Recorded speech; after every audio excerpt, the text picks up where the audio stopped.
La fe, la ética y los valores de los superhéroes. Un libro perfecto para dar la batalla cultural con una sonrisa.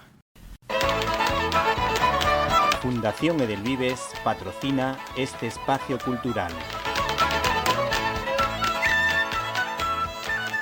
Estás escuchando Directo a las Estrellas. Víctor Alvarado. Nuestro invitado esta semana tiene apellido de gran escritor, de brillante humorista, y con su talento para hablar de cine y literatura podrá formar parte de Directo a las Estrellas. Responde al nombre de Sender, José Sender, y es el autor del Triángulo del Terror, King, Poe y Lovecraft. Buenas tardes. Hola, buenas tardes. Bueno, cuando uno piensa en un crossover, se acuerda de los cómics de DC y de Marvel. ¿Y cómo se te ocurrió a ti crear un crossover de escritores tan famosos y que se edita, por supuesto, en Reboot Ediciones en el sello Look? Bueno, la verdad es que primero me pidió que escribiera un libro sobre Stephen King. Yo le dije, ya hay muchos libros sobre él solo, ¿por qué no juntamos a varios autores que tengan relación entre ellos y hacemos un libro un poco más interesante de unir a los tres más importantes y explicar un poco cómo se influyeron unos a otros? Y entonces enseguida me vinieron a la cabeza estos tres, porque era como los tres que más han marcado. Hay muchísimos escritores de terror buenos en la historia, pero estos tres yo creo que son los que más han marcado la forma de escribir terror, cada uno en su respectiva época. Y me parecía que era evidente que tenían que ser ellos, no podía ser otro. Queda claro que Stephen King no podía influenciar a Poe y a Lovecraft, pero ¿cómo se han influenciado lo uno a lo otro? Bueno, pues por ejemplo, Lovecraft siempre dijo que Edgar Allan Poe era su escritor favorito. Él soñaba con ser como él. Lo ensalzaba muchísimo. Un ensayo bastante bueno sobre el terror en la literatura. Y gran parte de ese ensayo se lo pasaba analizando a fondo a Poe y ensalzándolo como el mejor escritor jamás habido y por haber.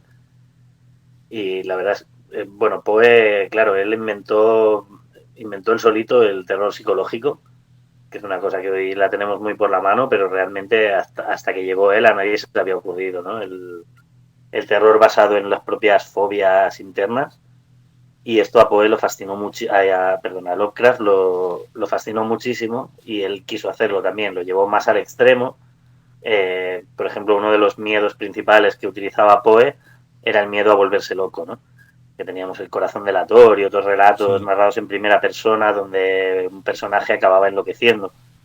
Y Lovecraft, que precisamente este era uno de los mayores miedos de su vida, porque tanto su padre como su padre habían acabado en un psiquiátrico y él estaba convencido que era igual, pues cuando vio esto fue una de las cosas que más incorporó en sus relatos, donde la mayoría de protagonistas acaban siempre internados en una celda acolchada. Y bueno, en parte eso y muchas cosas más, evidentemente, fue lo que Poe influyó a Lovecraft. Y luego, en el caso de Stephen King, él bebe de los dos a la vez, sobre todo de Lovecraft más que de Poe, pero bueno, bebe un poquito de cada uno de ellos. Y de Lovecraft tomó esto del miedo a cosas inexplicables que se escapan de la razón humana y que son demasiado complejas para que las entendamos. Lo único que King cogió esta idea de, todos estos dioses primigenios y estas cosas fuera del cosmos demasiado extremas, y la gracia que hizo fue traerlas a un entorno cotidiano que todos podamos identificar, como un pueblecito de Maine como donde había crecido él. Así que al final los tres, excepto King, que es más nuevo, los tres se retroalimentan. En cuanto a Edgar Allan Poe, hay que decir que fue el creador de relatos muy interesantes, sobre todo del detective Auguste Dupin. Y por supuesto, acabas de mencionar uno de mis relatos favoritos de Edgar Allan Poe, que es El corazón delator, que para mí es uno de los más interesantes, más curiosos y más inquietantes, porque es como hablar de la voz de la conciencia a través de un misterio que no vamos a desvelar, pero que es bastante curioso y que se encuentra en los suelos de la casa. ¿Qué me puedes decir de Edgar Allan Poe? ¿Qué te gusta a ti? ¿Qué te fascina de ese autor? Y si crees que Auguste Dupin fue de alguna manera inspiración para el personaje de Sherlock Holmes. Es que no sé si coinciden en la época. Yo creo que Edgar Allan Poe es anterior a Arthur Conan Doyle. Sí, anterior. Creo que que Sherlock Holmes apareció unos 80 años después de Dupin y el propio Arthur Conan Doyle ya dijo que se había inspirado en Dupin porque fue el primer relato de detectives de la historia, fue los 3 relatos de Dupin que escribió Poe. Entonces él inventó más o menos lo que sería más adelante la novela de detectives, y tanto Arthur Conan Doyle como Agatha Christie dicen que jamás habrían podido hacer lo que hacían si no fuera por Poe. Sí, entonces, bueno, a mí lo que me gusta de él, me gustan muchas cosas, tiene una prosa espectacular, hay poca gente que escriba de una manera tan poética cuando está escribiendo en prosa, pero me gusta mucho sobre todo esto de cómo es capaz de meterse en la mente de personajes terribles que te da miedo, ¿sabes? Es decir, ya no es solamente que te esté describiendo a alguien terrorífico, a un asesino o psicópata, sino desde el punto de vista de ese propio asesino psicópata, ¿no? Tiene muchos relatos en primera persona en los que te habla desde el punto de vista del asesino, y eso es algo que nunca se había hecho, que en su época escandalizó bastante y hubo mucha gente que protestó, que enviaron cartas a los diarios donde publicaban relatos de Poe diciendo, pero ¿cómo podéis publicar esto? Habéis publicado las palabras de un asesino, porque la gente entonces se creía que era real. sí, sí. Pero él tenía algunos relatos como Berenice o El corazón del actor o El gato negro, por ejemplo, en los que te los narraba desde el punto de vista de una persona horrible y te iba explicando todos los recovecos de su mente y de cómo había llegado a ser así. Y Sí, eso a sí. mí me impresiona mucho porque Sí, es muy difícil de hacer. las historias con gatos desde luego son aterradoras. Creo que hay una de Bram Stoker que se llama Una gata negra que también es muy inquietante. Luego con respecto a la relación que Edgar Allan Poe tiene con la muerte, desde luego tiene que ser es particular, porque yo creo que cada vez que veían a Edgar Allan Poe la gente salía corriendo porque parecía que atraía la muerte. ¿Qué anécdota nos puedes contar al respecto? Es que el pobre hombre era un desgraciado, me da mucha pena cuando empiezas a leer su historia la madre se le murió cuando él tenía 4 años. Luego lo adoptó una familia, pero la madre de esa familia también se murió. De pequeño estaba enamorado de no sé qué otra niña que iba con él al cole, se murió. En el instituto se echó una novia, se murió. Todo el mundo se le moría alrededor. Era el pobre, era un desgraciadico. Sí, Y daba mucha pena. Y claro, él estaba traumatizado, obsesionado con que no podía querer a nadie porque a cualquiera que quisiera se iba a morir. Que en aquella época era el tifus, mataba a muchísima gente. No era el tifus, era ¿cómo se llama esto? La enfermedad del tórax. Tuberculosis. Tuberculosis, que no me salía porque estaba pensando en su época, no se llamaba así. Sí, porque De hecho, también la palabra, A Becker le pasó algo parecido. sí, ¿verdad? Pero Era bastante pero común lo que de la Becker gente creo que se también muriera. fue porque hizo un viaje en lo alto de una carroza, pero descubierta. Entonces, claro, se pilló una pulmonía y ya no se sabe exactamente, pero se atribuye a que pudiese ser tuberculosis, pero también pudiese ser una neumonía, simplemente. Pues podría ser. Y bueno, como anécdota así de Poe, lo más interesante es lo de la forma en que murió él, ¿no? Esto que se lo encontraron, bueno, desapareció durante 6 días, que nadie sabe qué pasó durante esos 6 días. No sé si lo has visto en el libro, pero he explicado la teoría más extendida entre los estudiosos de Poe, que es un secuestro, porque él estaba en en el mejor momento de su vida. Lo que más deseaba era ser editor de su propia revista. O sea, más que escritor, él quería editar una revista. Y por primera vez en la vida estaba a punto de conseguirlo, tenía inversores, tenía un proyecto y estaba a punto de casarse, de volver a casarse porque su primera mujer había muerto. Y de repente, en un viaje de negocios a Boston, desapareció misteriosamente de la estación en cuanto llegó a Boston. Estuvo 6 días desaparecido y de repente se lo encontraron muy borracho, muy drogado, diciendo cosas que nadie entendía, y lo metieron en un hospital, pero no sobrevivió.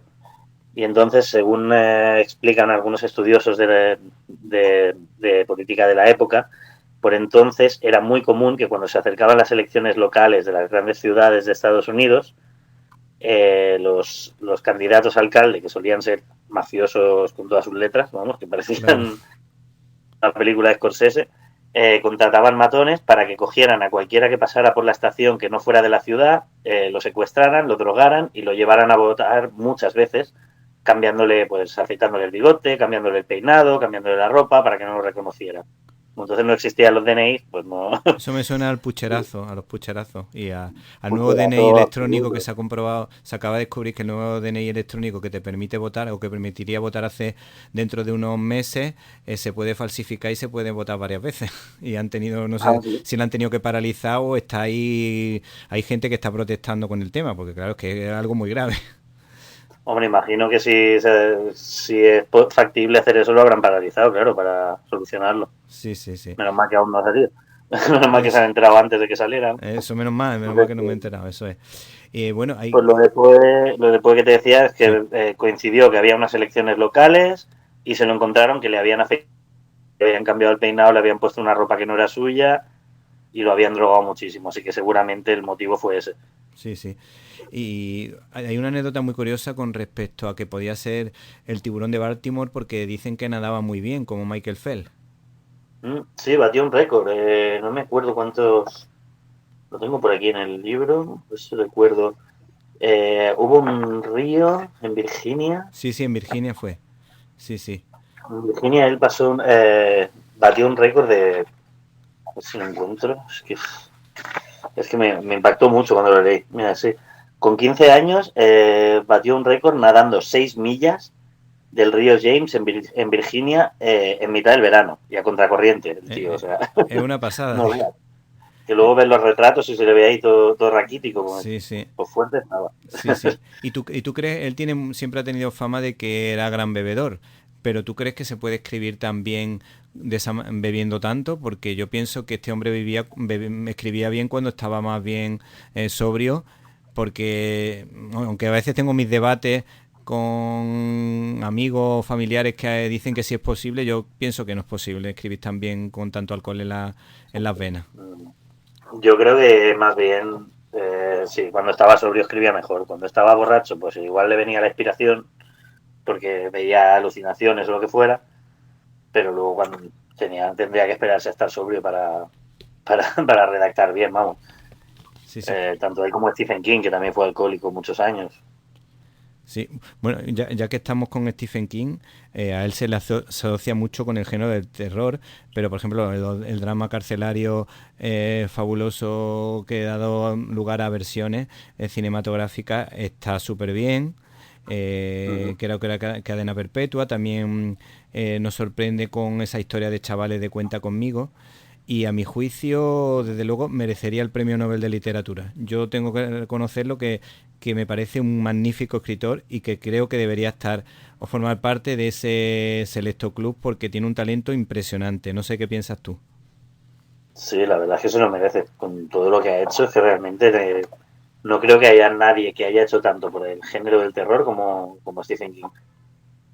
Porque ha estado tantas décadas sacando tantos grandes éxitos que ha hecho que mucha gente a la que no le gustaba leer se acercase a la lectura. Y solo por eso se merece un Nobel el hombre. Porque sí que hay quien lo critica porque dice que tiene un estilo de escribir muy, muy sencillo, que no necesitas ser un erudito para leerlo, que yo pienso que mejor, la verdad, Sí, mejor, mejor. porque la gracia es que cuanto más gente te pueda leer, mejor, ¿no? Y sí, sí, es que este hombre ha hecho, Sí, ha hecho yo, mucho. yo lo descubrí en los relatos cortos, que me compré un libro de todos sus relatos cortos y dije, una persona que puede ser tan creativa y contar tantas historias diferentes y que todas sean atractivas, digo, aquí hay un grandísimo escritor. Y entonces comprendí por qué las adaptaciones cinematográficas son tan buenas, porque si tiene un buen guión, salían muchas historias que a mí desde luego me cautivan. Yo tengo un ranking que si quieres más o menos te lo digo, que es, podemos cambiar el orden, pero podría ser Cuenta conmigo, It, Cadena Perpetua, La Milla Verde y Misery, porque es que para mi gusto esas 5 películas tienen un guión impresionante. Son todas muy atractivas y Espectacular. buenísimas, vamos. Sí, sí. Yo añadiría por ahí Carrie, quizá también. Muy buena la original. Y a lo mejor El Resplandor, Ah, ¿no? Podría ser El Resplandor también. Es que son tantas. el Resplandor como adaptación es bastante. O sea, es una película muy buena, pero que como adaptación se parece muy poco. Ah, sí, no, eso no lo sabía, porque claro, yo toda la literatura no tengo tiempo para leerme tantos libros de Stephen King y me El gusta propio variar un Stephen King poquito más. decía que odiaba esa película. Sí, Mira que la peli es aclamadísima y todo el mundo la adora, pero claro, está muy bien hecha, pero no se parece en nada al libro. sí, sí. A mí no me gusta tanto. Yo tengo que decir que esa no está entre mis favoritas de las adaptaciones de Stephen King. Por otra parte, ya que estamos hablando de... Ya que acabamos de recordar que ha fallecido Chuck Norris, pues vamos a hablar de los tres grandes Chuck. Está Chuck Jones, el del Correcamino, está Chuck Norris, uno de los grandes del género de acción, y nos faltaría La vida de Chuck, porque se estrenó hace unos meses. A mí me pareció una película que tiene un encanto especial, sobre todo la segunda parte. No sé si la has podido ver. No he tenido tiempo todavía de verla. De hecho, me dio pena tener que entregar este libro antes de que se estrenara, porque estaba. Dije, si me da tiempo, pero no, tenía una fecha de entrega y la película se estrenó después, así que no me dio tiempo de verla ni de incluirla en el libro. Pues Pero podemos bueno, le decir que tengo ganas porque Mike Flanagan. tiene un poquito como la magia, sobre todo de Cuenta conmigo. Y tendría algo que ver con la serie esa de una pantalla de cristal gigante, que no me acuerdo cómo se llamaba. Una serie que se ¿Cuál? estrenó, bueno, da igual. Si te parece, vamos con una anécdota que a mí particularmente me ha llamado la atención de Stephen King, que tampoco ha tenido una vida muy agradable, sobre todo en su infancia. Dice que cuando Stephen King tenía 2 años, su padre dijo que iba a comprar tabaco y jamás volvieron a verlo. El escritor ¿Qué bromea son? con que no se sabe si su padre era un cliché o si el cliché se originó a partir de él. Es buenísima la frase. Es muy bueno. Esto lo vi en un documental en el que hablaba él de sus orígenes y cómo empezó a escribir y tal. Y él mismo te estaba enseñando la casa que estaba abandonada. Decía, ¿ves esa ventana de ahí? Por ahí se escapó mi padre a comprar tabaco. Y él mismo decía, es que suena cliché lo de me voy a por tabaco y no vuelvo, Sí. pero hace tantos años que a lo mejor fue él el primero, ¿no? en hacer esto. Sí, yo Sí, sí. se lo dije a mi suegra, pero luego le traje un ramo de flores a mi mujer, que fueron 5 minutos, vamos, lo que tardé en bajar la floristería que estaba al lado y subir corriendo. Pues no sé, el pobre Stephen King le han pasado de todas. El atropello, aquel que estuvo ingresado en el hospital a punto de morir en el 99, creo que fue. Aparte que él le tenía fobia desde pequeño a los atropellos. No sé si te has fijado, pero muchas de sus películas y, bueno, muchos de sus libros y en las adaptaciones siempre sale alguien que muere atropellado, porque es como una fobia extrema que tiene él. Y según explicaba, era por cuando tenía 4 años, a un amigo suyo lo atropelló el tren, a un niño de su edad, Vaya. y lo vio. Y dice que Uf. aunque él no se acuerda, su madre se lo ha contado tantas veces que se le quedó grabado y se pasó la vida escribiendo escenas en las que alguien muere atropellado. Y luego, pues en 1999 pasó aquello de que lo atropelló un tío con una furgoneta cuando iba él andando por el arcén de la carretera y estuvo ingresado varios meses con todos los huesos rotos, un montón de cirugías. Luego se puso bien, pero estuvo a lo mejor casi un año ingresado, el pobre hombre. Pues Y mientras estaba ahí ingresado, escribió todo el libro de, ¿cómo se llama este? El cazador de sueños. Lo escribió mientras estaba en el hospital, sí. puesto de morfina. O sea, ese es el libro más raro que ha escrito, Pues creo yo. la vida de Chus tiene algo que ver con lo que acabas de contar. No sé qué escribiría primero, si él cuando le atropelló o primero escribió no sé si lo hizo antes o después de la película, o sea, de la novela. Pero es verdad que la vida de Chus tiene algo de eso, como que él intuye que algo le va a pasar. Una de las cosas chulas de esa película. Entonces te fijas, mira, Misery cómo empieza, con el protagonista teniendo un accidente de coche. Cuenta conmigo, ¿de qué va? De un chaval que lo ha atropellado el tren y van a buscarlo, ¿no? Siempre hay accidentes de coche, atropellos. Christine es toda la peli atropellos uno detrás de otro. Sí. Es como una obsesión suya que no puede dejar de meterla de forma secundaria. No es que ningún libro vaya completamente en torno a eso, pero lo vas viendo, ¿no? Si te fijas, ves todas sus pelis, vas notando ciertas cosillas que a él le dan miedo y las tiene que poner siempre. Y bueno, yo eso sí tengo que reconocer que a Lovecraft no lo conozco demasiado. Me leí la novela de Las montañas de la locura, que esa sí me pareció muy impresionante, muy inquietante, sobre todo por el nihilismo, que era yo creo que una de las claves de Lovecraft, que la existencia de la nada, del vacío, de la falta de Dios, eso aparece mucho en su historia. Entonces ese miedo a que no haya nada y que todo se queda ahí, esa sensación la tuve yo desde luego en esa novela. No sé si a ti te ha pasado con alguna película o con alguna novela de Lovecraft.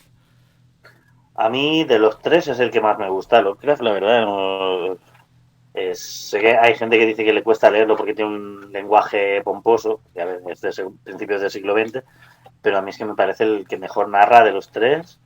Y sobre todo en los cuentos cortos, para mí, excepto Las montañas de la locura, que es el más largo, Ah, o mira, uno de los más me largos, tocó y el es más largo. redondo.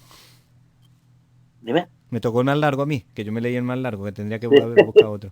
Sí, porque él básicamente escribía cuentos cortos y alguna vez hizo una novelita corta, que tampoco es que sean muy largas, son novelillas de 100 páginas, pero bueno, tiene 3 o 4 de estas y son un poco más aburridas. Las montañas de la locura, porque en ese sí pasa un montón de cosas y en ese sí sabe llevar el miedo. Pero él mismo lo decía, que cuanto más corto hacía un cuento, mejor le quedaba, porque si no, a veces, sin darse cuenta, se enrollaba, te empezaba a contar un montón de contexto que no hacía falta y al final le rebajaba el nivel de miedo.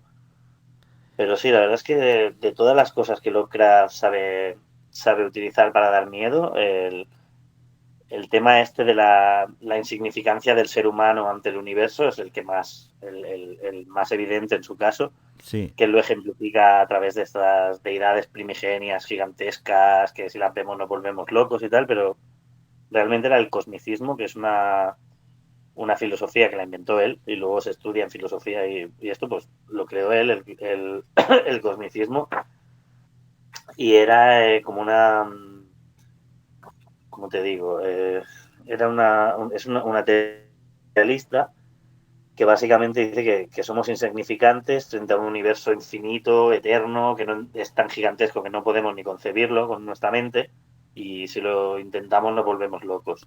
sí, eso es parecido a Clark, el de Odisea 2001, Odisea del espacio, que tiene relatos cortos que tienen algo similar a lo que tú estás contando. Exacto. Sí.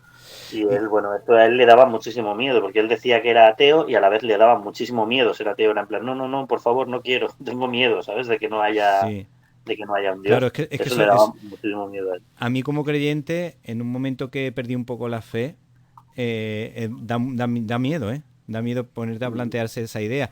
Por eso, lo único que no me gusta de Stephen King, que es verdad que le tiene un poco de tirria a los temas de fe y eso, pero por otra parte, fíjate que lo considero un premio Nobel. Y Bueno, lo ve, Stephen lo King ve, realmente tiene esa dualidad de que él es muy católico, muy creyente, ¿eso pero quién? le ¿Quién?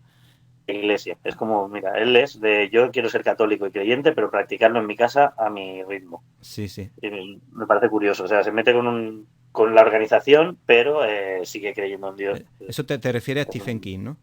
Sí, Stephen sí, King, sí, sí. sí, sí. Es curioso también saberlo, porque esa parte es verdad que no lo sabía. Me hubiese gustado leer el libro más en profundidad, porque es que siempre te vas encontrando muchas curiosidades. Otra que me ha llamado la atención, aparte de la que acabas de comentar, por ejemplo, de Lovecraft, es que ha influenciado a Richard Matheson, que no me extraña porque lo de la serie de Dimensión Desconocida y las novelas que me he leído de Richard Matheson, desde luego tienen algo de Lovecraft. Y el que me ha sorprendido es que haya influenciado también a Tolkien.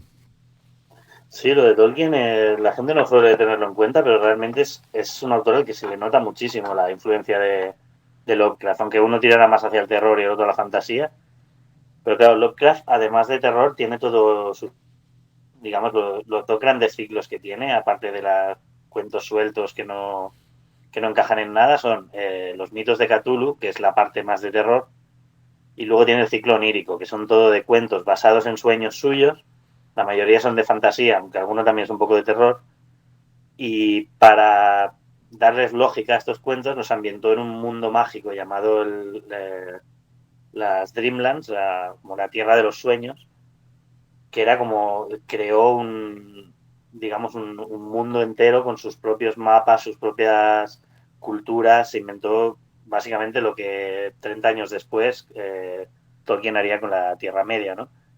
Él llegó a hacer unos mapas chulísimos, no sé, has visto aquí en el libro que he Sí, puesto algunas, algunas imágenes, bueno, dibujadas por dibujantes, porque no era dibujante, pero creó unos mapas súper complejos, con unas culturas, cómo se influían unas a qué idiomas hablaban, o sea, eh, todo este trabajo que siempre elogiamos tanto a Tolkien por haber hecho cuando creó la Tierra Media, Lovecraft ya lo había hecho para sus cuentos del ciclo onírico.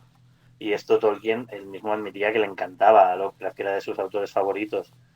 Y de hecho lo puedes ver también en que Tolkien cuando mete personajes malignos, en plan demoníacos y tal, siempre les pone nombres que suenan Lovecraftianos, ¿no? O sea, tienes a Morgoth, que es como el demonio chungo, sí.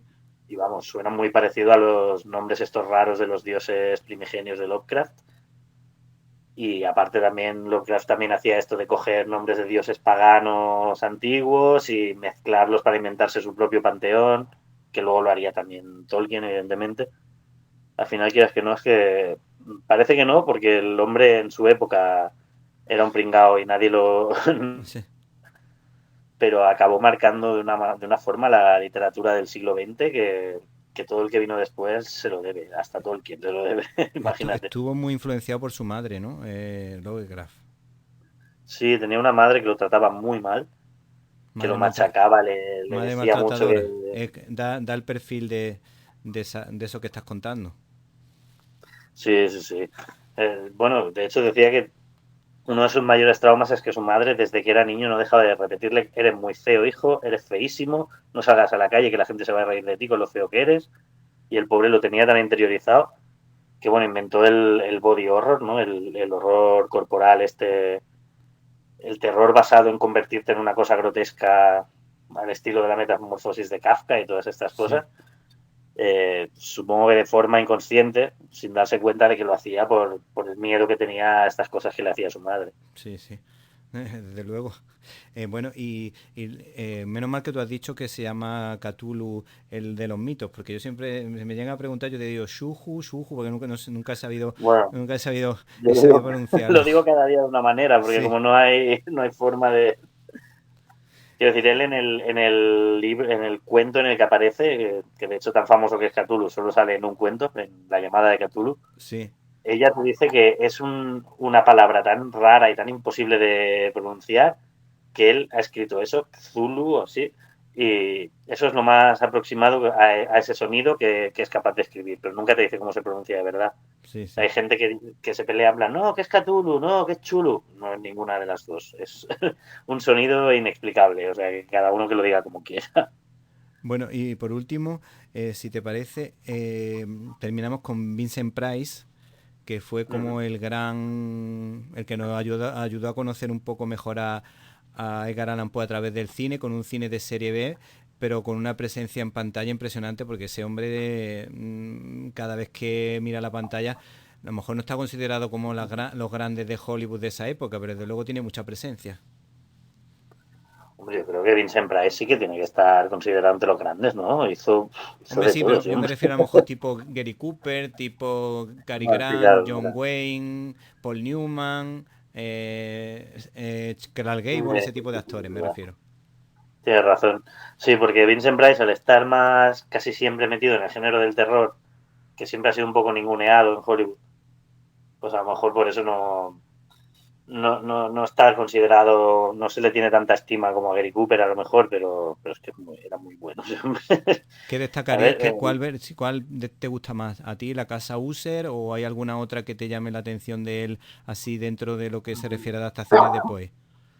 pues de todas, para mí la mejor es La Máscara de la Muerte Roja, que es muy mítica, muy visualmente muy llamativa, con estos seres encapuchados, cada uno de un color que representan a las enfermedades medievales, ¿no? Y Vincent Price haciendo de un villano terrorífico que lo hace súper bien. Y luego me llamó mucho la atención una adaptación de William Wilson. William Wilson es un relato de Poe que no es de los más conocidos, pero para mí es de los mejores, sobre un tipo que conoce a otro que se llama igual que él y que lo imita y no deja de imitarlo y se va obsesionando con que tiene que matarlo porque le está robando la identidad. Está muy bien, es de los mejores escritos que tiene. Y hay una película, que a ver si me acuerdo cómo se llamaba, una película esta que son 3 historias cortas de terror, en la cual hay una de ellas, es una adaptación, mira, sí, la película se llama Historias Extraordinarias, es del 68, Sí. y uno de los momentos es una adaptación de William Wilson, protagonizado por Alain Delon y Brigitte Bardot. Ah, mira, Y pues es ya tenemos muy un bueno, o sea, homenaje. es tal cual, creo que es la adaptación más fiel que se haya hecho de un relato de Poe. Y además nos sirve como homenaje a esas dos estrellas de francesas que han muerto recientemente. Mm. Por lo menos Brigitte Bardot seguro. Y Alain Delon, si no está, yo creo que también, diría que también. No recuerdo ahora mismo, pero si no estaba, estaba a punto. Y, y lo que te iba a decir, lo del robo de la identidad, me parece una idea muy chula para buscar ese relato, pero incluso se podría pensar que una vuelta de tuerca o que Alfred Hitchcock le dio una vuelta de tuerca porque hay muchas historias que tienen que ver con falsos culpables, sobre todo la que tiene que ver con cuando hacía Montgomery Clift de sacerdote, no recuerdo ahora cómo se llama esa película, pero ahí hay un cambio de personalidad de algunos personajes, de un robo de identidad que podría tener mucho que ver con Lovecraft. Bueno, ¿con Lovecraft o con Poe? Me refiero a Lovecraft, porque has dicho tú, ¿no? No acabas de decir tú. No, hablaba de Poe. Hablaba de A Poe, Poe. perdón, sí, sí, sí. Sí. Bueno, precisamente Hitchcock dijo que Vértigo, su película Vértigo, estaba inspirada en Ligeia, que era uno de los primeros relatos de Poe, que era de uno al que se le moría la mujer y luego conocía a otra que era idéntica y se casaba con ella, un poco la misma historia de Vértigo, ¿no?